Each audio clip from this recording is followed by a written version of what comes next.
In our today's lecture, we are doing some different type of questions related to forces, say couple, movement of couple and so on.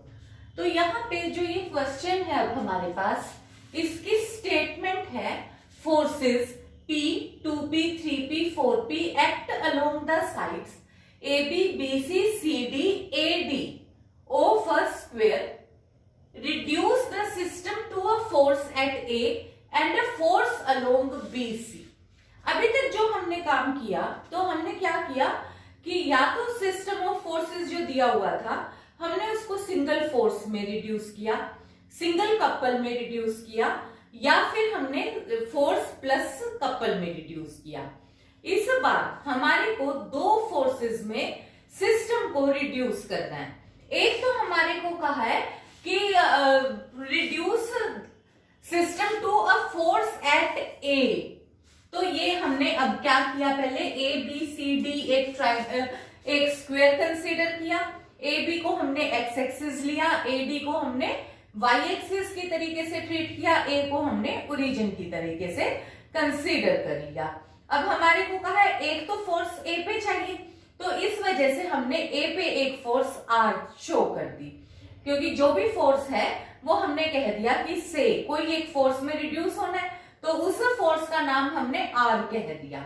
और वो are force कितना angle बनाएगी, क्योंकि वो ए के point पे है तो एक्स एक्सिस के साथ हमने सपोज कर लिया कि वो थीटा एंगल बनाएगी।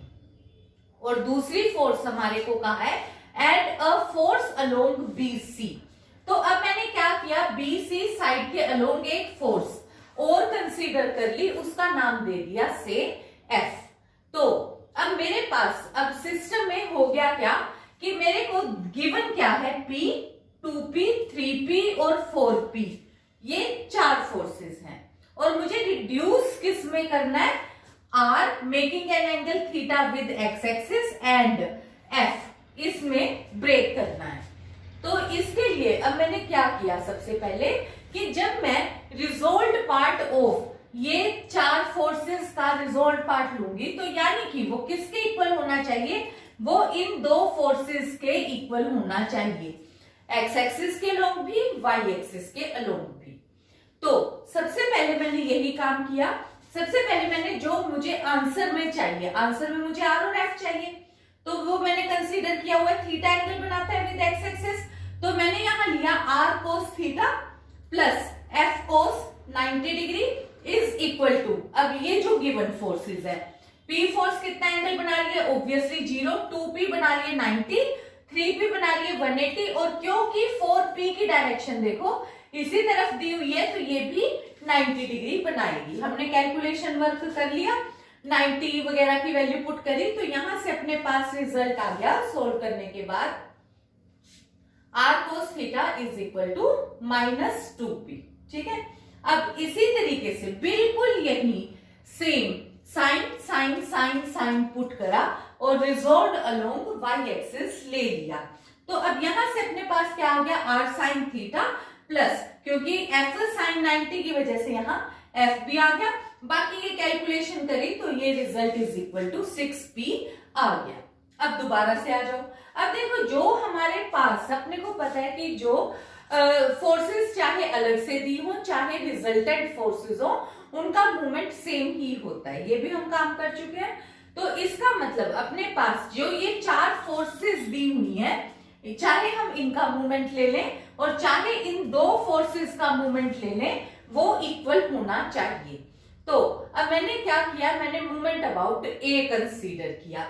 मूवमेंट अबाउट ए कंसीडर किया तो सबसे पहले तो जो गिवन फोर्सेस थी, P तो क्योंकि A में से ही क्रॉस कर रहा है तो इसलिए P इंटू 0 हो गया, 2A के साथ इसका परपेंडिकुलर डिस्टेंस देखो, क्योंकि ये स्क्वायर की साइड है और मैं कंसीडर कर लेती हूँ कि let us consider side of square is of length small a। तो यहां से मेरे पास फिर वैल्यू कितनी हो गई, यहां पे वैल्यू हो गई 2p इंटू a, ये हो गई 3p इंटू a, और क्योंकि 4p भी a में से ही क्रॉस कर रहा है तो 4p इंटू 0, ये तो मेरा हो गया गिवन फोर्सेस के अकॉर्डिंग। अब यही जो मूवमेंट गिवन फोर्सेस के अकॉर्डिंग आया है, यही मोमेंट मेरे पास से जो रिजल्ट मुझे डिराइव करना है उसका भी वही सेम मोमेंट होना चाहिए। तो यानी कि अब मेरे को आर तो क्योंकि ए में से ही क्रॉस कर रहा है तो इस वजह से आर इंटू 0 हो गया, और फिर एफ का भी डिस्टेंस इसके साथ कितना है, ए है। अब यहां से ए कट गया और कैलकुलेशन के बाद एफ की वैल्यू मेरे पास कितनी आ गई, इज इक्वल टू 5a। अब जो ये 5a एफ की वैल्यू आई है वो मैंने इस सेकंड इक्वेशन में पुट कर दी, तो इससे मेरे पास r sin थीटा की वैल्यू क्या आ गई, p। अब मैंने फर्स्ट इक्वेशन और थर्ड इक्वेशन को स्क्वायर और ऐड कर दिया, तो यहां से मेरे पास r की वैल्यू आ गई स्क्वायर रूट 5p, और इन दोनों को जब मैंने डिवाइड किया मतलब इसको फर्स्ट और थर्ड को, तो यहां से मेरे पास tan थीटा की वैल्यू आ गई -1/2। अब देखो यहाँ पे मेरे पास साइन थीटा पॉजिटिव है, कोस थीटा नेगेटिव है, तो इसका मतलब क्वाड्रेंट कौन सा हुआ, सेकंड। ठीक है, थीटा की वैल्यू क्या हो गई, tan इनवर्स -1/2, सेकंड क्वाड्रेंट हो गया। एक तो फोर्स मेरे पास यानी कि ए पॉइंट पे आई R is equal to √5p making an angle theta equal to tan inverse -1/2 with x-axis, और BC के अलोंग जो फोर्स F है उसकी वैल्यू मैंने यहाँ पे निकाली है इज इक्वल टू 5a। तो ये हमारे पास इसका रिजल्ट है। Now in this question we have the moments of a system of coplanar forces about the point 1, 0, 0, 2 and 2, 3 referred to rectangular axes are G1, G2, G3 respectively. If theta be the inclination of the resultant to the axis of x, then we have to prove that tan theta is equal to this result. अब देखो तुम्हारे को ये बात पता है कि अब आप जो भी फोर्सेस हो सिस्टम ऑफ फोर्सेस, तो सबसे पहले हम क्या करते हैं, उनको resolve part along X axis ले लेते हैं, resolve part along Y axis ले लेते हैं, और कैपिटल एक्स और कैपिटल वाई हम रिजोल्व पार्ट को रिप्रेजेंट करते हैं। देखो ये एक्स एक्सिस के लिए भी है, तो ये हम यहाँ पे स्मॉल एक्स और स्मॉल वाई एक्सिस के लिए ले लेते हैं, और कैपिटल एक्स और कैपिटल वाई रिजोल्व पार्ट के लिए यूज कर लेते हैं। तो अब एक अपने पास है कि जब हम सिस्टम को रिड्यूस करते हैं, तो सपोज हमने एक रिजल्टेंट फोर्स और एक कपल, क्योंकि जितने भी फोर्सेस हैं उनका एक फोर्स और एक कपल में हम रिड्यूस कर सकते हैं। फोर्सेस का सबका रिजल्टेंट ले लिया, आर आ गया, सबका मूवमेंट ऑफ कपल ले लिया, उन सबका अलजेब्रिक सम कर लिया, और उसको हमने कह दिया से मूवमेंट ऑफ कपल जी हमारे पास आ जाता है। तो एक तो हमारे पास हो गई आर फोर्स, एक हो गया मूवमेंट ऑफ कपल जी। तो फिर हम ये काम कर चुके हैं कि अगर हमारे पास सिस्टम में एक फोर्स और एक कपल बच जाता है, तब भी हम इसे एक सिंगल फोर्स, और वो भी किस में, अगेन आर में ही रिड्यूस कर सकते हैं, और बिल्कुल पैरेलल टू आर रिड्यूस कर सकते हैं। तो इसलिए मतलब, और वो भी क्योंकि पैरेलल है तो वो भी एक्स एक्सिस के साथ सेम ही एंगल बनाएगी, तो इसलिए फिर अब हमने यहाँ पे काम क्या किया, तो अब अपने को यहाँ पे दिया हुआ है कि एक तरफ तो 1, 0, एक 0, 2, 2, 3 के अकॉर्डिंग रेक्टेंगुलर एक्सिस में G1, G2, G3 मूवमेंट्स दिए हुए हैं। तो सबसे पहले तो हमने G1 मूवमेंट लिया, ये किसके अलोंग दिया हुआ है, मूवमेंट ऑफ फोर्सेस अबाउट 1, 0 दिया हुआ है। तो अपने को इक्वेशन पता है कि ये क्या हो जाएगी, x into 0 minus y into 1 plus G के इक्वल होगी। g क्या है, मूवमेंट ऑफ कपल, और ये इक्वेशन लाइन ऑफ एक्शन हम कैसे निकालते हैं, हम ये सब डिराइव ऑलरेडी कर चुके हैं। तो यहां से मेरे पास एक इक्वेशन आ गई, g minus Y is equal to G1। Again G2 क्या है, मूवमेंट ऑफ फोर्सेस अबाउट 0, 2, तो यहाँ पे ये क्या हो गया, x into 2 plus y into 0 plus G, और यहां से ये सेकंड इक्वेशन आ गई। फिर इसी तरीके से G3 क्या है, movement of forces about 2, 3, x into 3 minus Y into 2 plus G, और यहां से भी मेरे पास एक G3 में इक्वेशन आ गई।